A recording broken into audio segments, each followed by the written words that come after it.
معین من یومنا ھذا الی یوم الدین بسم اللہ الرحمن الرحیم یا ایھا الرسول بلغ ما انزل الیک من ربک وان لم تفعل فما بلغت رسالۃ واللہ یعصمک من الناس صلوات اللہم صل علی محمد وعلی محمد بہت ہی مشہور اور معروف آیت کی میں نے تلاوت کی ہے، جو کہ ہر شیعہ بچے کو آتی بھی ہے، نہیں آتی تو آنی چاہیے۔ قرآن کی چند آیات ایسی ہیں جو ہر شیعہ بچے کو آتی ہی ہیں۔ ظاہر ہے ماشاءاللہ سے اس درسگاہ حسینی میں جب آتے ہیں تو یہاں پہ آنے والے جو ہیں ان کی خاص نظر کرم ان پہ ہوتی ہے، ان ہستیوں کی، اور وہ ذہن عام ذہن نہیں ہوتے۔ ان ہستیوں کے چاہنے والے ان پڑھ تو ہو سکتے ہیں، جاہل نہیں ہو سکتے، اور خاص طور پہ ہمارے بچے جو اگلی نسلیں ہیں ماشاءاللہ سے میں دیکھ رہی ہوں کہ وہ حالات نظر آ رہے ہیں جو ظہور امام علیہ السلام کے لیے چاہیے۔ یعنی دونوں طرف سے آپ دیکھیں تو باطل اپنا کام کر رہا ہے، امام اپنی پلاننگ کے ساتھ چل رہے ہیں، اور دوسری طرف جو ہے امام علیہ السلام اپنے جو ان کا مقصد الہی ہے، الہی مقصد کے لیے وہ ان کا کام بھی جاری و ساری ہے، اور وہ اگلی نسل میں ہم دیکھ رہے ہیں وہ جو جذبہ اور وہ اگر آپ تھوڑا سا سوچیں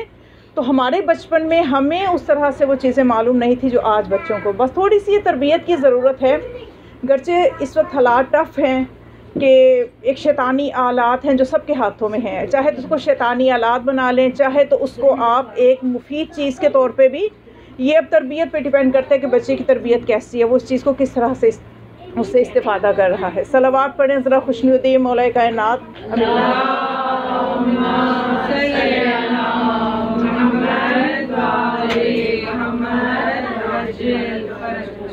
ماشاءاللہ سے بہت خوشی ہوئی، خاص طور پہ مجھے اس اعتبار سے کہ مجھے مولا نے قسمت میں کیا کہ مکہ کی فضاؤں میں مولا کائنات کے اس خاص دن کے حوالے سے کچھ کلام کر سکوں، اور یہ میں اپنے لیے بہت بڑی سعادت سمجھتی ہوں، اور اسی سعادت کے لالچ میں ابھی تک یہاں پہ بیٹھی ہوئی تھی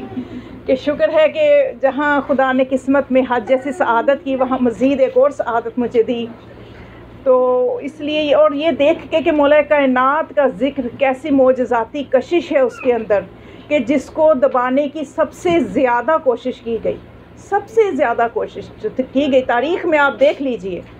آدم سے لے کے آج تک کی تاریخ آپ دیکھ لیجئے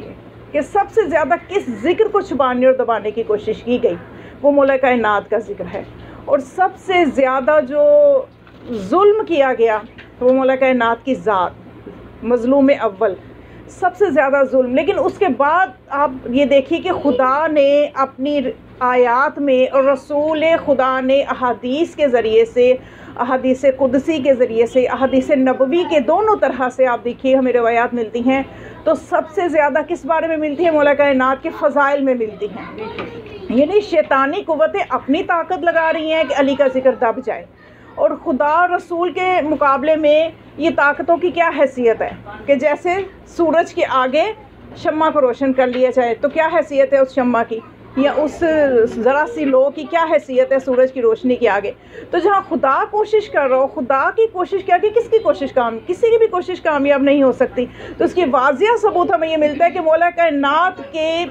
ذات کے اوپر سب و شتم ممبروں سے تقریباً 100 سال تک کیا گیا، لیکن اس کے باوجود خود آج دشمن یہ اعتراف کرتے ہیں، ان کی تفسیر اٹھا کے دیکھیں، وہ خود اعتراف کرتے ہیں کہ واقعاً حیرت اس بات پہ ہے کہ آج بھی مشرق اور مغرب کی فضائیں علی کے نام سے گونج رہی ہیں۔ سبحان اللہ۔ تو یہاں پہ آ کے ہمیں یہ پتہ چلتا ہے کہ مولا کائنات کے جو فضائل ہیں جن کے بارے میں ہمیں روایات میں یہ ملتا ہے کہ اگر تمام سمندر سیاہی بن جائیں اور تمام درخت قلم بن جائیں اور تمام انسان لکھنے والے اور جنات حساب کرنے والے بن جائیں، تو معصوم فرماتے ہیں کہ وہ پھر بھی مولا کائنات کے فضائل کا احصا نہیں کر سکتے، شمار نہیں کر سکتے۔ یعنی مولا کے اتنے فضائل ہیں کہ ان کو شمار نہیں کیا جا سکتا۔ یہ معتبر روایت کی روشنی میں بتا رہی ہوں، اور خود اس کا اعتراف خلیفہ ثانی نے بھی کیا کہ اگر تمام انہی الفاظ میں کہ اگر تمام ولو کان البحر مدادن، کہ اگر تمام سمندر سیاہی بن جائے، والاشجار اقلاما، اور تمام شجر کلمے بن جائیں، تمام شجر، آپ تصور کر سکتے ہیں ایک درخت سے کتنی کلمے بن سکتی ہیں؟ تمام شجر، کون سے کسی ایک زمانے کے شجر نہیں، تمام زمانوں میں جتنے شجر ہو چکے تو تب بھی فضائل یعنی شمار نہیں کیے جا سکتے. جنات لکھنے والے ہوں، انسان حساب کتاب کرنے والے ہوں، لکھ نہیں سکتے. اور خود خطبہ غدیر میں رسول خدا نے یہ اعتراف کیا کہ ایک خطبے میں اگر آپ خطبہ غدیر کا آخری جملے پڑھیں تو رسول فرماتے ہیں کہ میں نے چند فضائل اپنے بھائی علی کے بتائے ہیں، اور میں ایک خطبے میں ایک سٹنگ میں اپنے بھائی علی کے تمام فضائل نہیں بتا سکتا. خود رسول جب یہ فرمائے کہ ایک سٹنگ میں ایک خطبے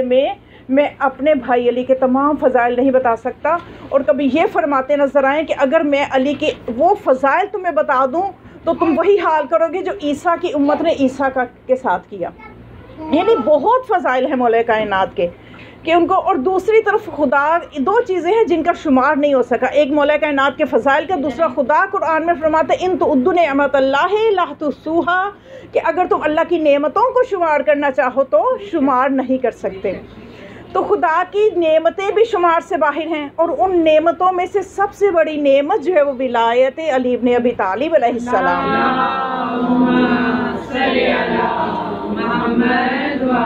نعرے تکبیر، اللہ اکبر، نعرے رسالت یا رسول اللہ، نعرے حیدری، نعرے حیدری، نعرے حیدری، اور محمد والے محمد بلندر سلوات.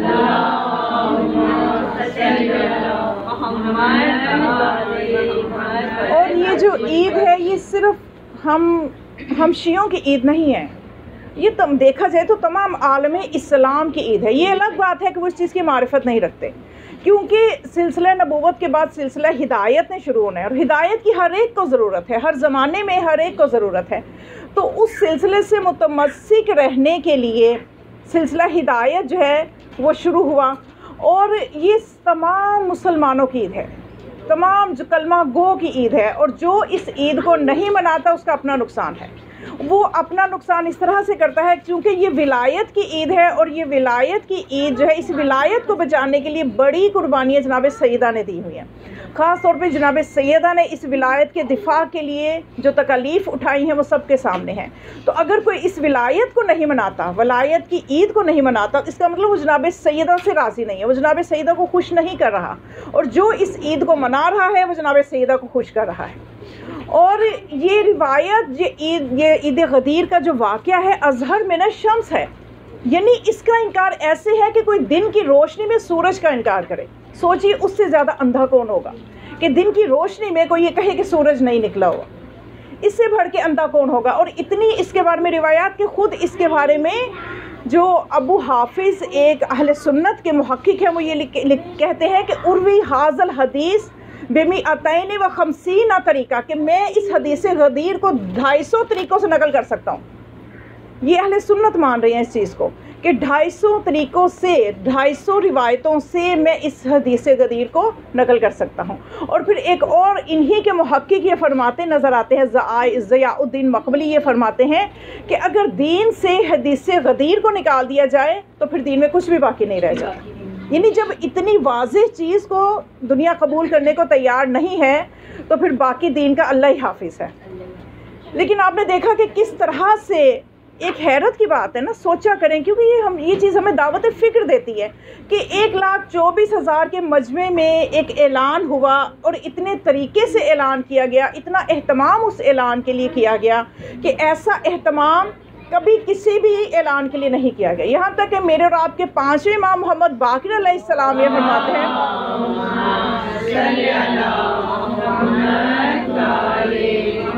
لم ینادی منادن بمثل ما نودی بالولایت امیر المؤمنین. بہت ہی تعجب کی بات ہے. امام فرماتے ہیں کہ جتنے زیادہ خوبصورت انداز سے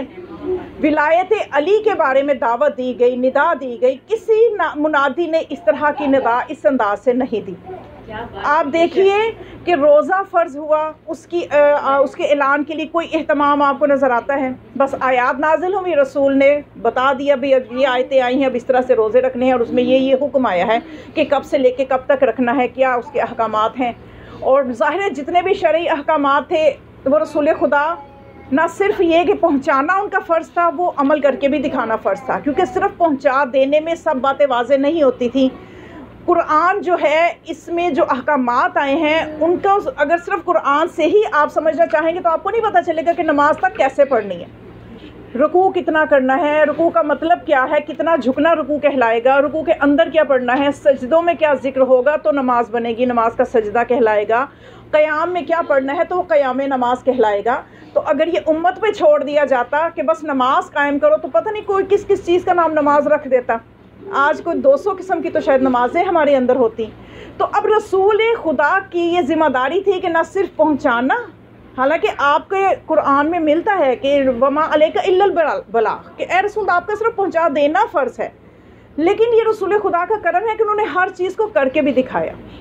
روزے کی صرف احکام نہیں سنائے، رکھ کے بھی دکھایا، نماز کو پڑھ کے بھی دکھایا، اور اسی طرح سے امت اس چیز کو قبول کرتی رہی۔ اور یہ اس کے بعد یہ کہ جب ولایت علی کی باری آئی تو اب بھی رسول نے پہنچانا بھی ہے پیغام کو اور کر کے بھی دکھانا ہے، اس لیے آپ نے پیغام آیات کے ذریعے پہنچایا بھی اور مولا کائنات کا بازو بلند کر کے دکھایا بھی،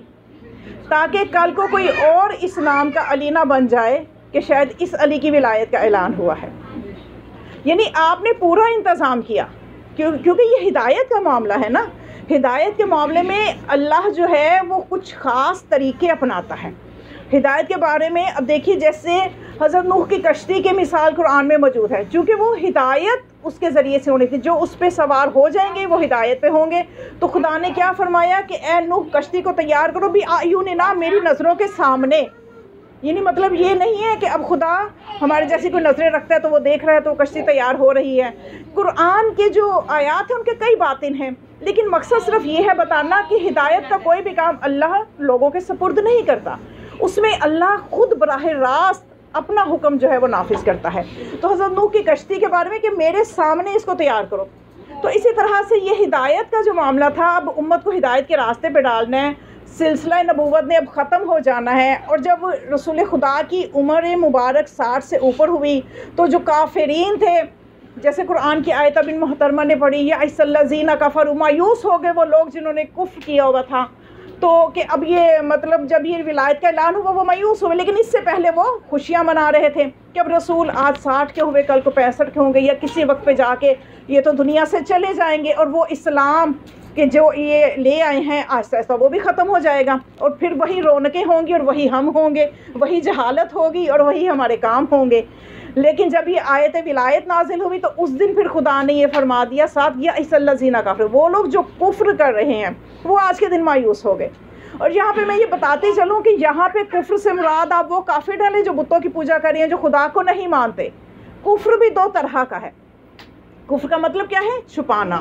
یعنی حقیقت کو دیکھتے ہوئے حقیقت میں پردے ڈالے رکھنا، وہ کفر کرنا۔ اب یہاں پہ آپ دیکھیے کہ کافر ہم صرف ان کو کہہ کے فارغ ہو جاتے ہیں کہ شاید جو اللہ کو نہیں مانتے یا اللہ کا شریک ٹھہراتے ہیں، ایسے کافروں کے تو نہ تو اعمال کو اللہ نے دیکھنا ہے، نہ ہی قرآن میں ہمیں کوئی ایسی آیت ملتی ہے کہ خدا یہ کہے کہ کافروں کے اعمال ضائع ہو جائیں گے، بھی ان کے تو اعمال کو دیکھا ہی نہیں جائے گا، ضائع کب تو دوسری منزل ہے۔ تو یہاں پہ جہاں پہ کافروں کی بات ہوتی ہے اور ساتھ اعمال کی بات ہوتی ہے تو وہاں پہ وہ والے کافر بیچارے مراد نہیں ہوتے، وہاں پہ یہ والے بیچارے کافر مراد ہوتے ہیں کہ جو کلمہ بھی پڑھ رہے ہوتے ہیں اور دل میں نفاق بھی رکھے ہوئے ہوتے ہیں۔ تو یہاں پہ جو کافر مایوس ہو رہے ہیں یہ وہ والے کافر مایوس ہو رہے ہیں جو بظاہر تو کلمہ توحید بھی پڑھ رہے ہیں، کلمہ نبوت بھی پڑھ رہے ہیں، اور لیکن اندر سے وہ مایوس ہو گئے ہیں کہ یہ تو سلسلہ آگے چل پڑا۔ اور پھر یہ سلسلہ جو ہے آپ نے جب اعلان ولایت کیا تو خطبہ غدیر کے خلاصے کو اگر میں آپ کے سامنے بیان کروں تو پورا خطبہ اتنا خوبصورت ہے کہ وہ سمجھ لیجیے کہ وہ قصیدہ علی بزبان رسول، سبحان اللہ، علی کا قصیدہ ہے جو رسول کی زبان سے جاری ہو رہا ہے، اور رسول کی زبان کوئی ایسی زبان تھوڑی ہے، یہ تو وہ زبان ہے وما ینطق عن الہوی ان ہوا الا وحی یوحی، وہ تو وحی کے بغیر کلام ہی نہیں کرتے۔ رسول خدا کی زبان سے جو جاری ہوتا ہے وہی وحی ہوتی ہے۔ تو اس وحی سے دھلی زبان سے فضائل مولا کائنات، اور اس میں آپ کو بتاؤں کہ یہ 12 نکات ہیں اس خطبے میں، جیسے آپ نے وہ ایک پڑھے ہوں گے نا اپنے بچپن میں کتابوں میں، جو مطالعہ پاک اسٹڈیز کی کتابوں میں قائد اعظم کے 14 نکات ہیں میرے خیال، تو یہ رسول خدا کے 12 نکات ہیں اس میں غدیر میں۔ سب سے پہلا نقطہ توحید کے بارے میں، خطبہ غدیر میں آپ آغاز کیسے کریں؟ اللہ کی توحید سے کہ اے خدا تیری توحید ایسی توحید ہے، تو ایسا واحد ہے کہ نہ تو تیری کوئی مثال ہے، اور تو ایسا یعنی اور ہمیشہ سے تیری حمد ہے اور ہمیشہ تیری حمد رہے گی۔ خدا کی بہت ہی خوبصورت انداز میں سب سے پہلے وحدانیت ہے، پہلا نقطہ۔ اور افسوس کی بات یہ ہے کہ ولایت علی کا اعلان ہونا ہے اور آغاز توحید سے ہو رہا ہے، پورا لمبا پیراگراف توحید پہ ہے، اور آج اسی علی کی ولایت کو ماننے والوں نے کس طرح سے سمجھ لیا کہ علی اللہ ہے۔ یعنی اس کا مطلب کہ انہوں نے خطبہ غدیر کبھی پڑھا ہی نہیں ہے، انہیں سوائے اندر ایک جملے کے شاید باقی خطبے کا کچھ پتہ نہیں ہے، من کنتو مولا فہذا علی مولا، بس اتنا جملہ ہی شاید ان کو پتہ ہے۔ اور اگر اس جملے کی بھی معرفت صحیح انداز سے کر لیں تو تب یہ کبھی نہ کہیں کہ علی اللہ ہے، یا علی جو ہے اس قسم کے جو ہمارے اندر آج عقائد کے مسائل آ گئے ہیں، جو ہمارے تشیع کے اندر جڑوں کو کھوکھلا کر رہے ہیں، ہمیں فرد فرد کر کے گروہ گروہ کر کے بانٹ رہے ہیں، تو بس میں یہ ایک فکر دینا چاہتی ہوں کہ اصل میں یہی سب سے بڑی رکاوٹ ہوگی ظہور امام میں، کہ ہم متحد نہیں ہوں گے، کیونکہ ظہور امام کے لیے جو سب سے زیادہ چیز ضروری ہے وہ ہمارا متحد ہونا ہے، ہمارا ذہنی اتحاد، ہمارا قلبی اتحاد۔ ہمارا کسی محفل میں متحد ہو کے بیٹھ جانا کافی نہیں ہے کہ ہم ایک محفل میں تو بیٹھے ہوئے ہیں لیکن میرا کوئی عقیدہ ہے، اس کا کوئی عقیدہ ہے، اس کا کوئی عقیدہ ہے، وہ نماز میں کچھ پڑھ رہی ہے، میں کچھ پڑھ رہی ہوں، وہ کچھ کہہ رہی ہے، یہ نہیں۔ یعنی ہمارا قلبی اور ہمارا ذہنی اتحاد امام کو چاہیے۔ تو اب یہ جو خطبہ غدیر ہے اس کے جو نکات ہیں، سب سے پہلا توحید، اس کے بعد آپ نے اس میں امامت کے بارے میں، یعنی مولا کائنات کی امامت کے بارے میں نہیں صرف بات کی، بلکہ آپ نے 12 اماموں کی ولایت کا اعلان کیا، اس لیے کہ آپ نے خطبے میں 4 مرتبہ اپنے بیٹے مہدی کا ذکر کیا، اور مہدی کے لقب کے ساتھ کیا کہ تم لوگ یعنی لوگوں سے یہ آپ نے خطبے میں اس 2 جملوں میں بتانا چاہتی ہوں کہ اس میں آپ نے بتایا کیا ہے لوگوں کو، لوگوں سے اقرار کس چیز کا لیا ہے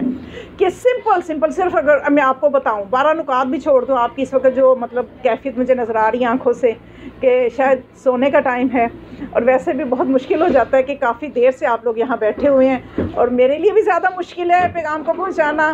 اور آپ کے لیے بھی سننا مشکل ہے۔ تو صرف میں یہ بتاؤں کہ خطبے کا خلاصہ کیا ہے۔ 12 نکات سے آپ ڈر گئے قائد اعظم کے 14 نکات سن کے، کیونکہ ان سے بہت مشکل ہوا کرتی تھی، بہت مزہ آ رہا ہے۔ تو اب یہ ہوا محمد والے محمد بلند تر صلوات، اللہم صلی علی محمد والے محمد۔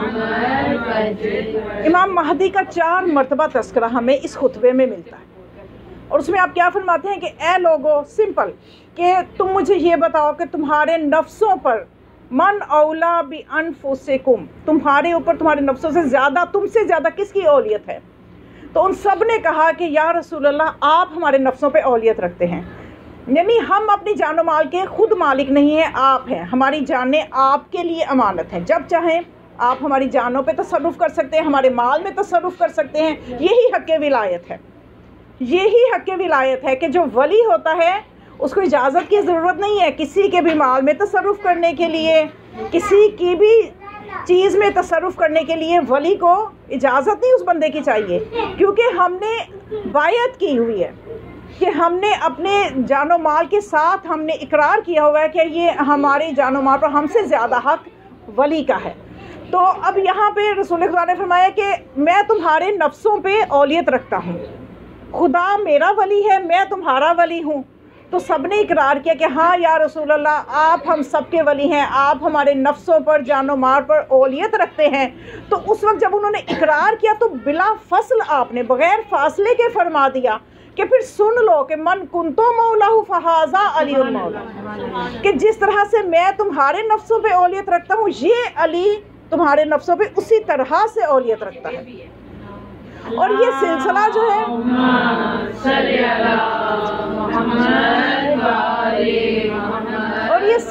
جو ہے صرف علی کے تک ختم نہیں ہو جائے گا کہ علی دنیا سے جائیں گے اب تمہارے نفسوں پہ اولیت کون رکھتا ہے، اب تم آزاد ہو، اب تو ہمارے اوپر کوئی حجت ہی نہیں ہے، اب ہم جو مرضی کریں، جیسا مرضی دین پہ عمل کریں، جیسی مرضی نمازیں ایجاد کر لیں، جو مرضی دین کا حال کر لیں، ایسا نہیں ہے۔ ہر زمانے میں پھر آپ نے اپنے 12 جانشینوں کا تعارف کروایا کہ علی کے بعد حسن، حسن کے بعد حسین، حسین کے بعد علی بن حسین، اس طرح سے امام مہدی تک آپ نے فرمایا میرے بیٹے حسین کی نسل سے جو 9 بیٹے ہوں گے، جن کا 9واں جو ہے وہ امام مہدی ہوگا،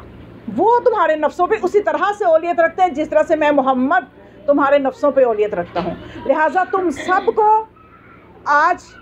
ولایت علی کا اقرار کرنا ہے، خواہ تم عربی ہو، خواہ تم اجمی ہو، سفید ہو، سیاہ ہو، کسی بھی تمہارے قبیلے کا، کوئی بھی قبیلے سے تم تعلق رکھتے ہو، آج سب نے ولایت علی کا اقرار کرنا ہے، اس لیے کہ تمہاری نجات ہی اسی میں ہے، تمہاری نجات ہی اسی میں ہے۔ اور یہ مولا کائنات کا یہ جو خطبہ غدیر مولا کائنات کی شان میں آپ نے سنا ہوگا، ظاہر ہے بہت ہی تو عام سی باتیں ہیں، اور اس کا انداز بھی آپ کو پتہ ہے کہ کس طرح سے آپ نے پالان کا ممبر بنایا،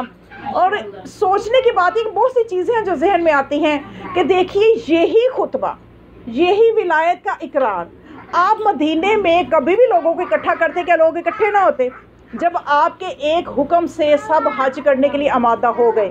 کہ روایات میں ملتا ہے کہ مطلب 1,24,000، 1,20,000، 1,00,000 جو سب سے کم تعداد ملتی ہے نا، جو ان لوگوں کی طرف سے کہ فی قلوبہم مرض، جن کے بارے میں قرآن میں آئے نہیں، وہ لوگ جن کے دلوں میں مرض تھا، وہ بھی اگر کم سے کم بھی بتا سکے تو 80,000 بتائی، اس سے نیچے نہیں گئے،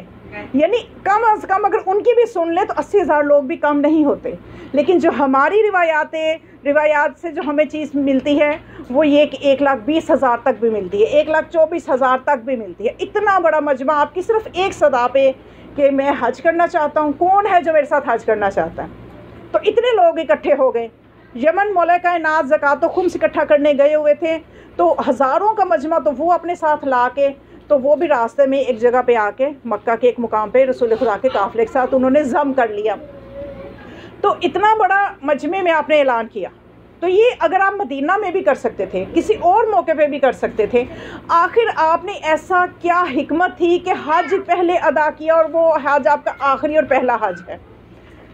اور اس حج میں جب آپ تمام فرائض سے فارغ ہو گئے، 12 ذی الحج کو ختم ہو جاتے ہیں نا فال، جب ان تینوں شیطانوں کو کنکر مار کے 12 کے صدقے سے 12 تاریخ کو، تو جب فارغ ہو جاتے ہیں حاجی اتنا خوبصورت کام کر کے، تو اب لوگوں کو یہ امید تھی کہ اب رسول اللہ جو ہے مکہ میں قیام فرمائیں گے، اور چونکہ پوری دنیا سے لوگ آئے ہوئے ہیں، وہ اپنے ان کی مشکلات ہوں گی، وہ رسول کی زیارت کرنا چاہتے ہوں گے۔ تب ایسا تو نہیں تھا کہ ہر ایک کے پاس میڈیا ہے تو دیکھ چکے ہیں کہ رسول یہ ہے، اب جو ایک ان کا کلمہ پڑھ رہا ہے اس کا دل چاہتا ہے کہ ہم اس کو دیکھیں بھی۔ اب لوگوں کا یہ ذہن تھا کہ آپ کچھ دن مکہ میں قیام فرمائیں گے تاکہ لوگ آئیں اور آپ سے سوالات کریں، آپ کی زیارت کریں۔ لیکن یہ بہت حیرت، اسی وقت لوگوں میں یہ حیرت کی لہر دوڑ گئی کہ جب آپ نے جو ہی 12 کا دن آیا، اعمال ختم ہوئے، آپ نے فرمایا کہ غدیر خم کی طرف چلو اور اعلان کر دو کہ سب کے سب وہاں چلیں اور جا کے رکیں۔ یعنی آپ اس وقت مکہ سے ہی اعلان کر دیا، ایسا نہیں ہے کہ آپ نے اس پوائنٹ پہ پہنچ کے تو یہ اعلان کیا کہ آگے والے پیچھے ہیں تو پیچھے والے آگے ہیں، نہیں، آپ نے وہیں پہ اعلان کر دیا تھا۔ اور پھر جب آپ وہاں پہنچے تھے، اور آپ نے اس سے پہلے مکہ میں یہ اعلان کر دیا تھا جو وہاں نہیں پہنچے گا وہ جہنمی ہے۔ یعنی ہر ایک کے لیے پہنچنا لازمی ہے، ہر ایک کے لیے پہنچنا لازمی ہے۔ دیکھیں مومنات، خدا جو ہے وہ ہم سے، اسے عبادت ہماری اس سے کیا فائدہ دے گی؟ اس سے ہماری باتوں سے کیا ملتا ہے؟ فرشتے اس کی اتنی عبادت کرتے ہیں، وہ ہم سے اطاعت چاہتا ہے۔ ایک ہوتی ہے عبادت، اگر عبادت ہو اور اطاعت نہ ہو وہ عبادت صرف عادت ہوتی ہے، اور اگر عبادت اطاعت کے ساتھ ہو تو عبادت بنتی ہے۔ دیکھیں نا، شیطان نے ہزاروں سال عبادت کی تھی لیکن اطاعت، ایک لمحے کی اطاعت نہیں کی، تو ہزاروں سال کی عبادت کو اللہ نے لحاظ نہیں رکھا، یعنی وہ اطاعت کے ساتھ عبادت کو چاہتا ہے۔ تو اسی لیے بار بار روایات میں رسول ہمیں بیدار کر رہے ہیں، ہمیں بتا رہے ہیں کہ اگر کوئی اتنی عبادت کرے گا کہ کوہ صفا و مروہ کے درمیان سعی کرتا ہوا مر جائے، اس کی کوئی عبادت قبول نہیں ہے۔ کوہ احد جتنا صدقہ دے دے کچھ قبول نہیں ہے اگر دل میں نور ولایت نہیں۔ اللہم صلی علی محمد وآل محمد۔ تو اب جب وہاں پہ آپ نے ایک ممبر بنایا، یعنی اتنے سخت حالات میں کہ آپ عجیب سا ممبر بنانا پڑ رہا ہے. یہی مدینے میں اگر کرتے تو باقاعدہ اچھا ممبر بھی بن جاتا ہے, کیونکہ اب تو ممبر متعارف ہو چکا تھا مدینے میں. اب وہ وقت نہیں ہے کہ رسول خدا درخت کے تنے کے ساتھ خطبہ دیتے ہیں, اب تو باقاعدہ سیڑھیوں والا ممبر بن چکا تھا. تو اب وہاں پہ آسانی تھی کہ آپ لوگوں کو کہہ دیتے بھئی ایک اور پیغام آ گیا ہے, اس کو سن لو. لیکن اس پیغام کے لیے بھی مولا کا فرمان کہ کوئی منادی ایسے دی نہیں گئے جو منادی ولایت علی کے لیے جو انداز اختیار کیا گیا ہے. اور وہاں پہ پلانوں کا ممبر بنایا گیا, تاریخ میں کبھی سنا ایسے, یا کبھی آپ آنے والے وقت میں بھی نہیں سنیں گے کہ اتنا عجیب و غریب ممبر بنایا جائے گا. اور پھر اس پہ جا کے آپ نے کیا مسئلے تھی, کیا حکمت تھی. تو دیکھیے جو عجیب و غریب ممبر ہے نا, مثلا بعض اوقات انسان کو کوئی چیز یاد نہیں رہتی لیکن اس میں کچھ عجیب ہو جائے تو وہ یاد رہ جاتی ہے. مثلا جیسے اگر کہیں کسی نے کوئی خطاب کرنا ہے, روٹین کے ممبر پہ بیٹھ کے خطاب کرے گا تو کبھی ایسا ہوتا ہے کہ خطیب بھی یاد نہیں رہتا, اس کی باتیں بھی یاد نہیں رہتی, لیکن وہی اسی خطیب کو کسی حالات کی وجہ سے عجیب سی چیز پہ بٹھا دیا جائے. مثلا ممبر نہ ہو تو چند ایک ڈبے رکھ کے اسے اوپر بٹھا دیا جائے تو خطیب بھی یاد رہے گا, ممبر بھی یاد رہے گا, اس کی باتیں بھی یاد رہیں گی. تو آپ نے نفسیاتی محمد والے محمد بلندتر صلوات.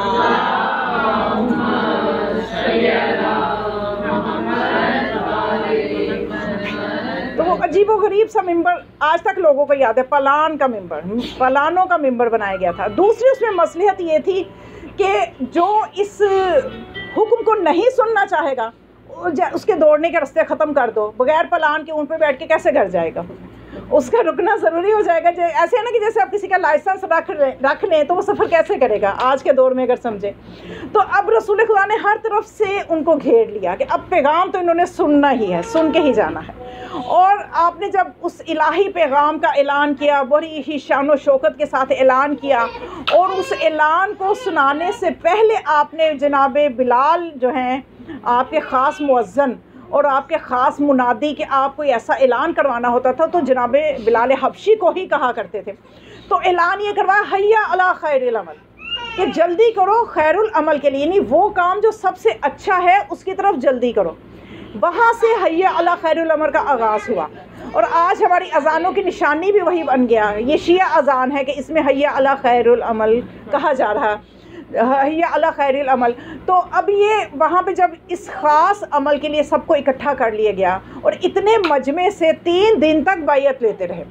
بلکہ یوں بھی سننے میں آتا ہے کہ 3 دن تک چونکہ بہت زیادہ لوگ تھے بیعت کرتے رہے. خواتین نے کس طرح سے بیعت کی اس کا ایک الگ انداز تھا کہ پانی ایک برتن میں رکھ کے ایک طرف سے خاتون ہاتھ ڈالتی تھی. بہرحال جیسے بھی, اور یہ بھی ملتا ہے کہ اتنے لوگ تھے 3 دن میں بھی بیعت نہیں کر سکتے تھے, بلکہ آپ نے حکم خدا سے یہ فرمایا کہ تم زبانی اقرار کر لو, بیک زباں ہو کے جو میں کہہ رہا ہوں اس کو سنو اور ایسے اس کو ادا کرو تو تمہاری بیعت ہو جائے گی. اب وہاں پہ سب نے بیعت علی علیہ السلام کا اقرار کر لیا. یعنی تاریخ کا بہت ہی واضح اور روشن باب ہے یہ عید غدیر. اور پھر اس کے دیکھیے کہ خدا چونکہ جانتا ہے اپنے علم الہی سے کہ بعد میں ہونا کیا ہے. ان لوگوں نے ابھی مدینے تک پہنچنا ہی ہے تو حالات خراب ہو جائیں گے, کیونکہ اب رسول خدا کی زندگی کے چند دن باقی ہیں.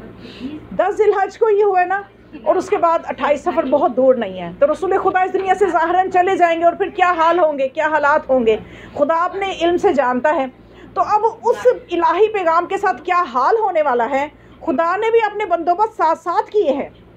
ہمیں صرف غور کرنے کی ضرورت ہے, اور اسی چیز کو معرفت کہتے ہیں کہ جب ہم ان چیزوں کو سمجھ کے اس دن کو مناتے ہیں تو پھر ہی ہمیں وہ سب کچھ ملتا ہے.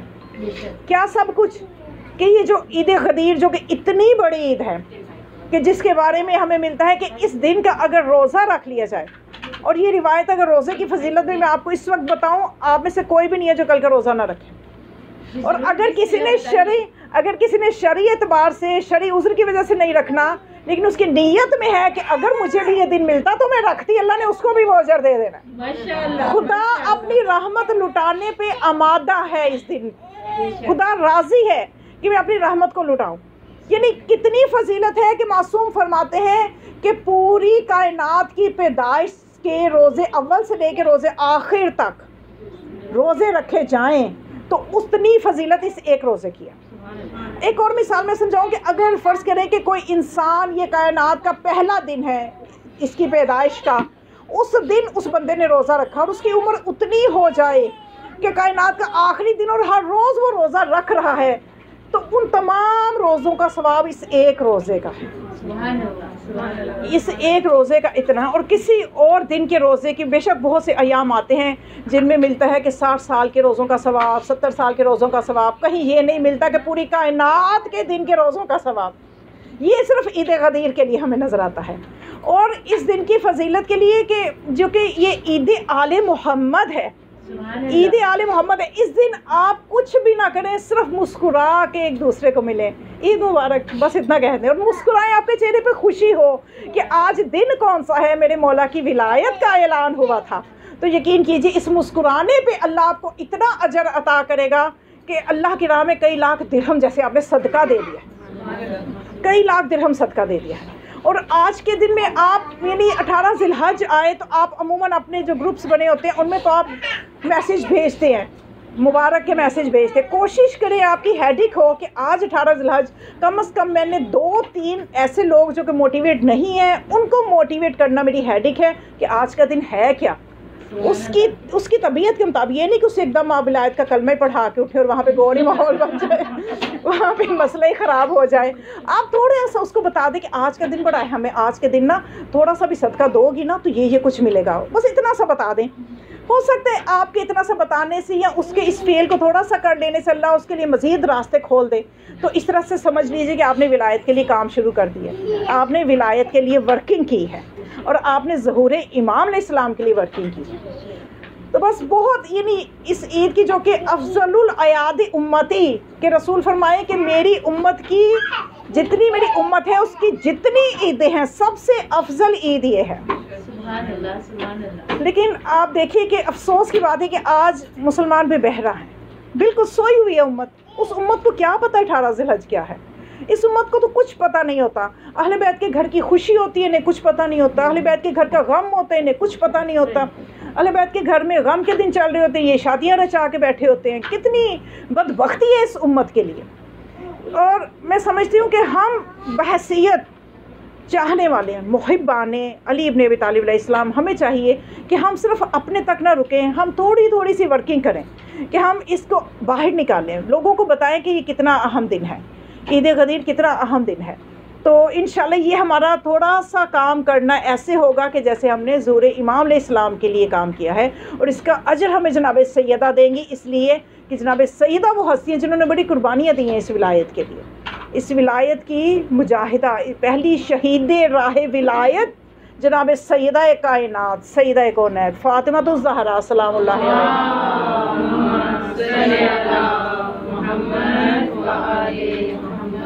بس میں چھوٹا سا ایک قصیدہ سنا کے اجازت چاہوں گی. آپ نے ماشاءاللہ سے بہت اچھی طرح سے سماعت کیا، بہت اچھی طرح سے آپ نے سنا، اور آپ کی سماعت پہ آپ کو یہ ذکر علی سننے پہ آپ نے کانوں سے جتنے گناہ کیے ہوں گے وہ سب اللہ نے محف کر دیے، سب مٹا دی، کیونکہ اس ذکر کی برکت و توانائی اتنی ہے ذکر علی کی. اور آپ جو کہ اس ذکر میں بیٹھی، علی کی محبت میں بیٹھی، مولا کائنات کی محبت میں آپ نے وقت نکالا، ان کی محبت میں تیار ہو کے خوشی شادیوں کے لیے تو تیار ہوتے، آج علی علیہ السلام کی محبت، ان کی ولایت کے لیے آپ تیار ہوئی ہیں. اور یقیناً آج آپ کو تیار ہونے میں زیادہ مزہ آ رہا ہے، اس لیے کہ ہمیں دنیا بھی مل رہی ہے، آخرت بھی مل رہی ہے. جب شادیوں پہ جاتے ہیں ہم صرف دنیا فوکس کرتے ہیں اور ہمیں دنیا ہی مل رہی ہوتی ہے، شاید کہ آخرت بلکہ ہم اپنی خراب کر رہے ہوتے ہیں. کچھ معاملات ایسے ہو جاتے ہیں شادی بیاہ کے موقع پہ، لیکن یہاں پہ کوئی ایسی چیز نہیں ہے. یہاں پہ آپ کو مکمل طور پہ برکتیں ہی برکتیں مل رہی ہیں، اس لیے کہ جہاں پہ علی اور اولاد علی کا ذکر ہو اس جگہ کو فرشتے گھیر لیتے ہیں. اب یہاں پہ صرف ہم نہیں ہیں، یقین کیجئے یہاں پہ فرشتے بھی موجود ہیں جو اس ذکر کو، اس محفل کو گھیرے ہوئے ہیں،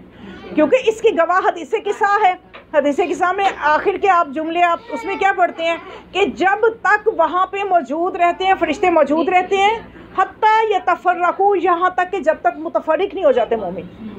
چاہے بیٹھ کے کھا پی رہے ہیں، اب ذکر نہیں ہو رہا، کھا پی رہے ہیں، لیکن ابھی وہاں بیٹھے ہوئے فرشتے ان پہ ان کے لیے دعائیں کر رہے ہیں، واستغفرت لہم، ان کے لیے استغفار کر رہے ہیں،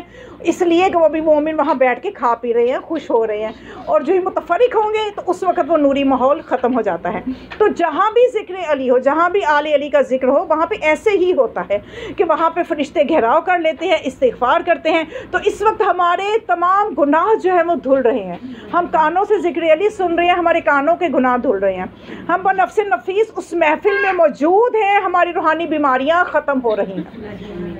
یہ سب چیزیں ہمیں مل رہی ہیں اور ان کے لیے ہمیں خاص طور پہ خدا کا شکر گزار ہونا چاہیے. اور یہ عید غدیر کے بارے میں خود مولا کائنات، یعنی میں نے آپ کو بتایا نا کہ 250 طریقوں سے تو اہل سنت اس کو نقل کر رہے ہیں. اور مولا کائنات کا ایک چھوٹا سا قصیدہ میں آپ کو چند جملے کہ انہوں نے اپنی اس عید غدیر خم کے واقعے کے بارے میں مولا نے کیا فرمایا. مولا متقیان نے ایک نظم میں جشن غدیر کی جانب خود توجہ دلائی اور فرمائے فَأَوْجَبَ لِي وِلَایَتَهُ عَلَيْكُمْ رَسُولُ اللَّهِ يَوْمَ غَدِيرِ خُمْ لِذَاكَ أَقَامَنِ لَهُمْ إِمَامًا وَأَخْبَرَهُمْ بِهِ بِغَدِيرِ خُمْ. یہ مولا نے خود اپنے غدیر خم کے واقعہ کے بارے میں فرمایا کہ رسول خدا نے میری ولایت کو تم پہ اوجب، یعنی واجب نہیں، اوجب، واجب ترین قرار دے دیا تھا غدیر خم پہ، اور مجھے تمہارا راہبر بنایا تھا غدیر خم پہ. تو خداوند متعال سے دعا ہے کہ ماشاءاللہ سے جنہوں نے اس محفل کا اہتمام کیا ہے ان کے اندر کتنی محبت ہوگی مولا کائنات کے لیے، اور کتنی خوشی سے اور کتنا پیارا اہتمام کیا ہے. بہت مجھے خوشی اور دلی سکون ملا یہاں پہ کہ کتنے خوبصورت انداز سے آپ سب نے اس ذکر کا اہتمام کیا ہے. تو اس ذکر کے صدقے سے اللہ ہمارے گھروں میں خوشیاں بانٹے، ہمارے گھر کو خوشیوں سے بھر دے. جتنی مومنات یہاں موجود ہیں، ہمارے گھروں میں جتنی پریشانی ہے، سب کی پریشانیاں دور ہو جائیں.